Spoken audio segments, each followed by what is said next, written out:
Obliged, Madam Speaker. Madam Speaker, as I rise to give my contribution to the debate on the Ombudsman bill, I'm mindful that time is limited before the customary break at 1 o'clock. However, I think it's important that I take the opportunity now to do so. Oh, this phone wouldn't shut off, Madam Speaker. Just give me a moment. Hello? No, I'm in the House of Assembly right now. I can't. All right, go ahead then. No, I'll be out at 1 o'clock. I can't deal with that now. Madam Speaker, you'll note that my phone is actually completely off. I was making an example, Madam Speaker, that poor choices and bad behavior in public naturally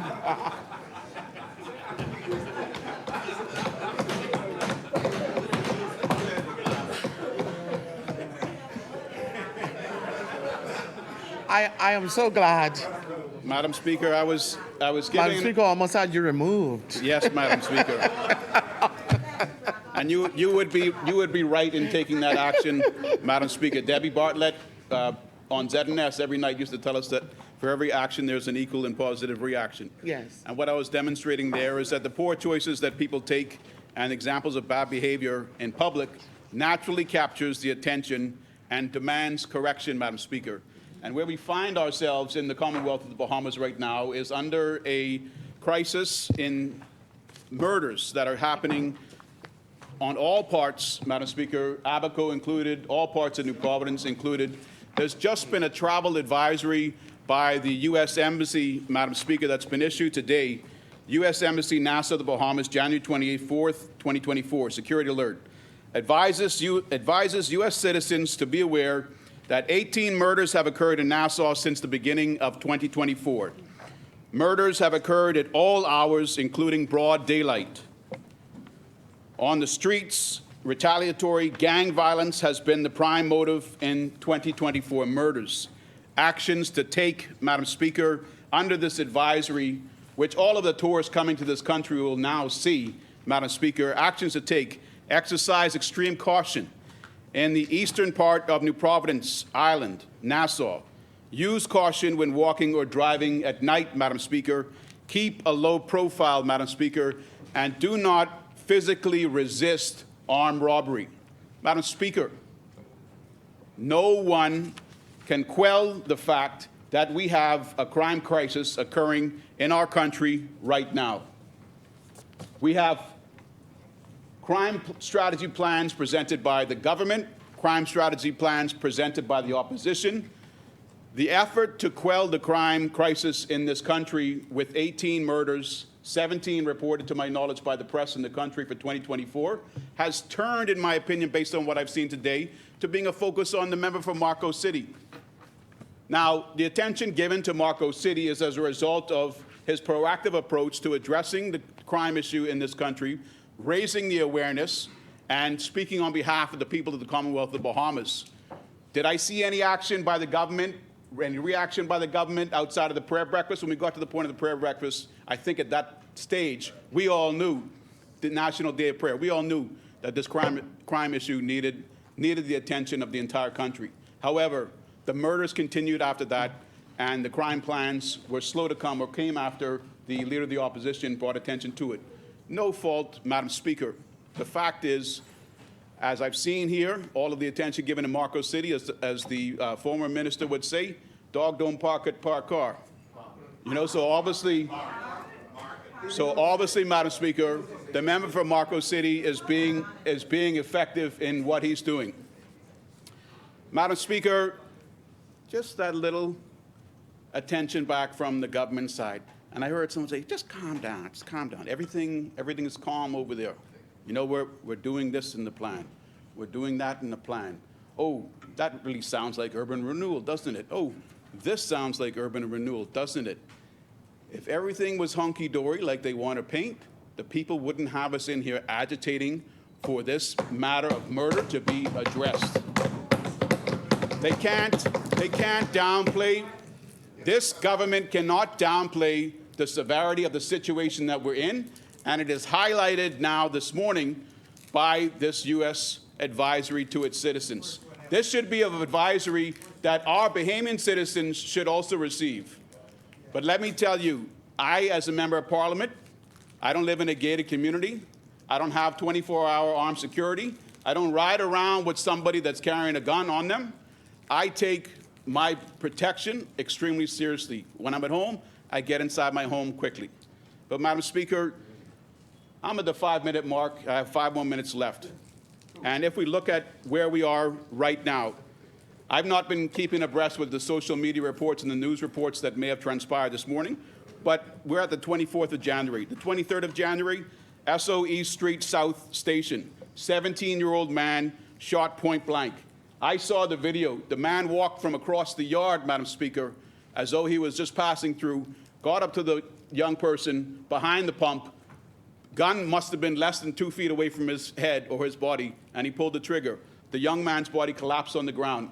I pray to God that the good reports we're getting that he's in stable condition at the hospital continue to remain his case. But, Madam Speaker, also on the 23rd in Grand Bahama, Oleander Street, we had a man shot. We had a double shooting on the 22nd in Abaco in Cooperstown, Madam Speaker. Both men in Abaco appear to be in stable condition. On the 21st, Madam Speaker, we had a murder. A woman shot dead in Baintown, South Street and Hospital Lane. Also on the 21st, Madam Speaker, a man was murdered in a double shooting in Pinewood Gardens. One man died on the scene, a 21-year-old man. The second man was first reported to be the victim of a shooting, the same incident. And it's, to my understanding, that second man was taken to hospital but later succumbed to his injuries. That's 2 murders from the 21st that occurred. The woman that lost her life in Bain and Grantstown was the 3rd.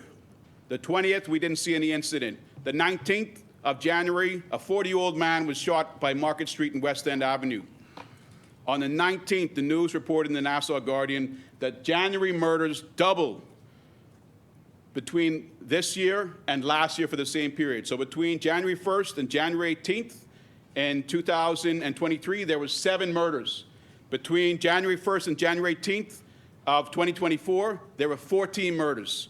Something serious is happening, and we can't just try to explain it down as though it's being addressed. There needs to be change, and my looking at this Bail Act, the Bail Act is one part, but it doesn't go far enough. On the 18th of January, there were no murders, no shootings reported.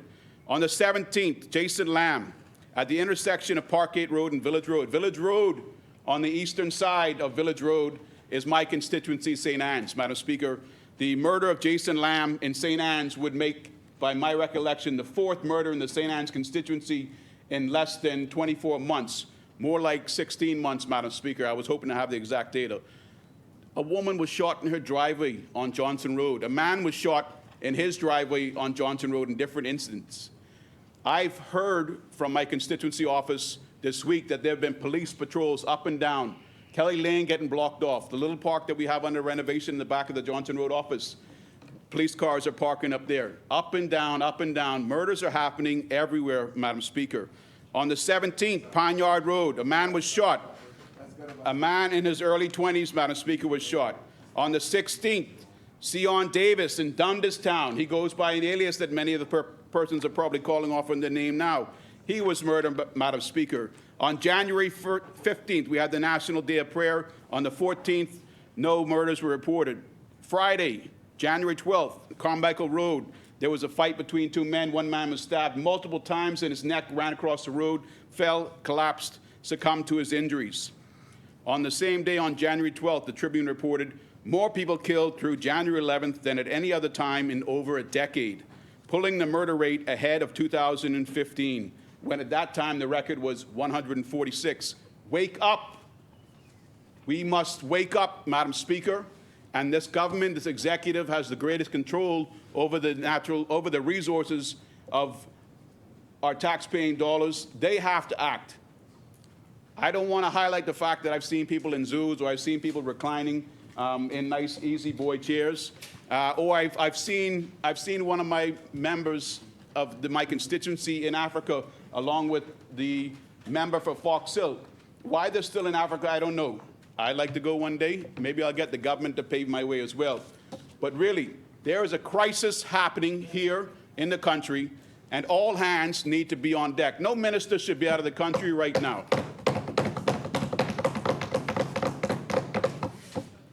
Madam Speaker, as I wrap up, on the 11th, 2 women were shot off Wolf Road. That was a shooting. There was a murder also on the 11th. The grandmother by Quaco Street Police Station, in front of the police station. I think the shooting last night on East Street South was in front of another police station, Madam Speaker. You had then on the 8th of January, the Commissioner of Police stated, and the press reported it, we must change the laws on bail. There's some movement on the change of laws on bail right now.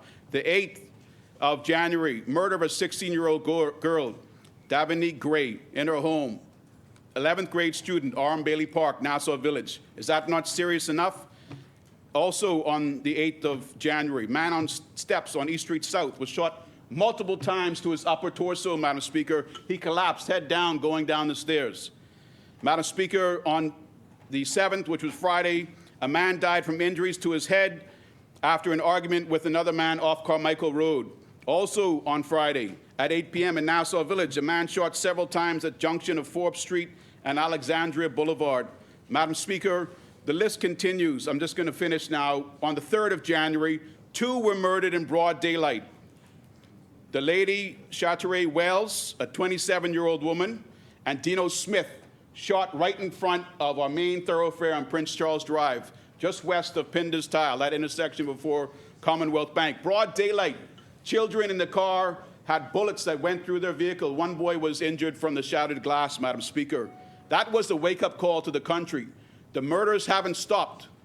Where is the example of the wake-up call from this government, other than to look at Marco City and tell them, we knew everything you're telling us now. We knew all that already. We don't want to know what you know. We want to see what you're doing, and until we see those murders stop, we don't believe that you've done enough. Madam Speaker, there was also murders on the 2nd and murders on the 1st. That murder on the 1st was when the son stabbed his father, and that was the first murder of the year. Madam Speaker, the Ombudsman bill is a piece of legislation that I approve of. There could have been greater strengths, Madam Speaker. If I can have 2 minutes, I'll just finish on that.